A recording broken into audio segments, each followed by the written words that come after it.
सरकार time pass करना चाह रही है, सरकार नियमावली के नाम पर लोगों को ठगना चाह रही है। तो मुझे लगता है कि सरकार तैयार नहीं है लोगों को नौकरी देने के लिए। एक तरफ आप उर्दू को जोड़ देते हैं, अंगिका को छोड़ देते हैं, दूसरी तरफ आप नमाज के लिए यहाँ पे कमरे अलॉकेट कर देते हैं। झारखंड विधानसभा मानसून सत्र का दूसरा दिन आज हंगामे की भेंट चढ़ गया।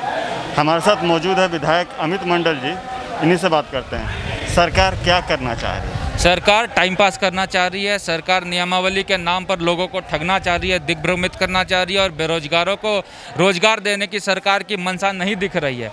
अगर सरकार की मंशा रोजगार देने की होती तो ऐसी खराब नियमावली सरकार कभी नहीं बनाती। मैंने आज ध्यानाकर्षण में ये कहा सरकार से कि आपकी नियमावली में भारत के संविधान अनुच्छेद 14 और 16 का उल्लंघन हो रहा है, जो कि पूरे नागरिक को कहीं पे भी अपनी पठन पाठन करने की इजाज़त देता है और नौकरी लेने का अधिकार देता है।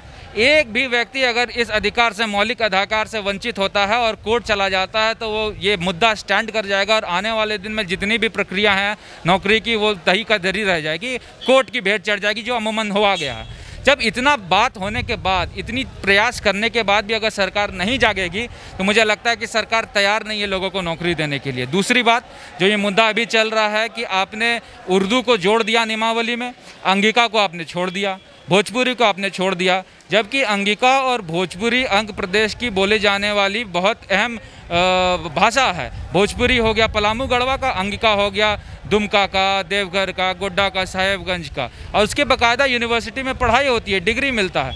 उस परिस्थिति में अगर इसको छोड़ देते हैं तो क्या संथाल परगना में खासकर गोड्डा के लोग द्वितीय राजभाषा, जिसमें आपने 30% अंक अनिवार्य कर दिया का है, हो में, खोटा में, क्या वो लिख पाएंगे, क्या बोल पाएंगे, क्या पास कर पाएंगे? ये तो सोचने वाली बात है। तो कहीं ना कहीं आपको भोजपुरी और अंगिका को हटाने का क्या ज़रूरत पड़ गया और उर्दू को क्या जोड़ने का ज़रूरत पड़ गया, ये सोच के परे है मेरे। और यहीं से सांप्रदायिकता की, तुष्टीकरण की राजनीति फिर वहाँ से उत्पन्न होती है। एक तरफ आप उर्दू को जोड़ देते हैं, अंगिका को छोड़ देते हैं, दूसरी तरफ आप नमाज के लिए यहाँ पे कमरे अलॉकेट कर देते हैं। इसलिए हम लोगों ने अपना विरोध प्रदर्शन किया है। विरोध प्रदर्शन करने का अलग अलग तरीका हो सकता है, लेकिन हम लोगों का मेन मुद्दा है कि नई नियुक्ति नियमावली को ठीक करके सरकार विधानसभा में निर्णय लेते हुए इसका जो नोटिफिकेशन जारी होगा उसमें जो भी त्रुटियां उसको ठीक करे।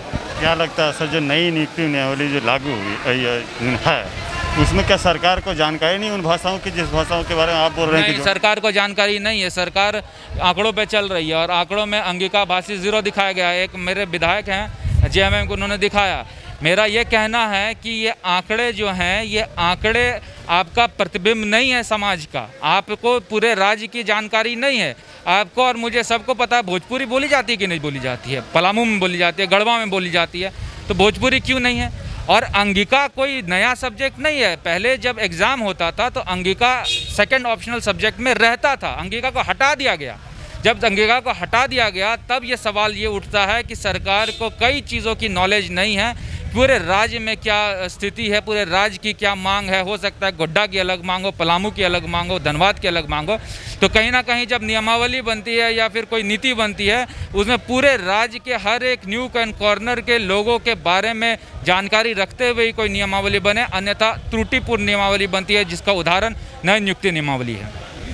आप लोगों को ये नियमावली है, इस पे आपको विरोध प्रदर्शन करना चाहिए, लेकिन आपकी पार्टी विरोध प्रदर्शन कर रही है नमाज पे, मंदिर के लिए। इसको कैसे देखें? आप देखिए, बहुत संवेदनशील मुद्दा है। हम लोगों का ये विरोध प्रदर्शन इसलिए है क्योंकि हम लोग ये कहना चाह रहे हैं कि हर चीज़ हर प्रॉब्लम का जड़ का अगर आप इस सरकार में खोजेंगे तो वही तुष्टीकरण की राजनीति है।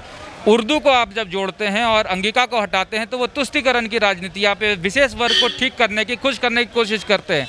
जब नमाज के लिए आप यहाँ पे कमरे अलॉट करते हैं तो स्वाभाविक तौर पर दूसरे समुदाय के लोग भी, दूसरे धर्म के लोग भी कुछ मांगेंगे आपसे, आप जो दे नहीं पाएंगे, क्योंकि ये कभी हुआ नहीं है। यहाँ का विधानसभा का प्रचलन नहीं रहा। अनऑफिशियली कमरा भले ही दिया जाता है, बाकायदा लेटर लिख के कभी कमरा नहीं प्लॉट किया गया। तो सबका जड़ जो है वो तुष्टीकरण की राजनीति है। सरकार अगर ऐसा करती है तो मुझे ऐसा लगता है कि पूरे प्रदेश के हित के बारे में कभी नहीं सोच पाएगी। इसको लेकर हम लोगों का विरोध प्रदर्शन। महंगाई पे आज चर्चा थी, उस चर्चा को भी आज होने नहीं दिया गया। इसको लेकर सबसे हम लोगों के लिए तो अभी सबसे ज्वलंत मुद्दा नियोजन नियमावली है। और आप देखे होंगे कि जब हम लोगों ने सुबह में यहाँ पे विरोध प्रदर्शन किया था, तो भले ही वो जो नवाज़ के लिए कक्ष अलॉट कर दिया गया उसके विरोध में था, लेकिन विधानसभा के अंदर जब हम लोगों ने लड़ाई लड़ी है सरकार को जगाने के लिए, तो वो नियोजन नियमावली पे ही है।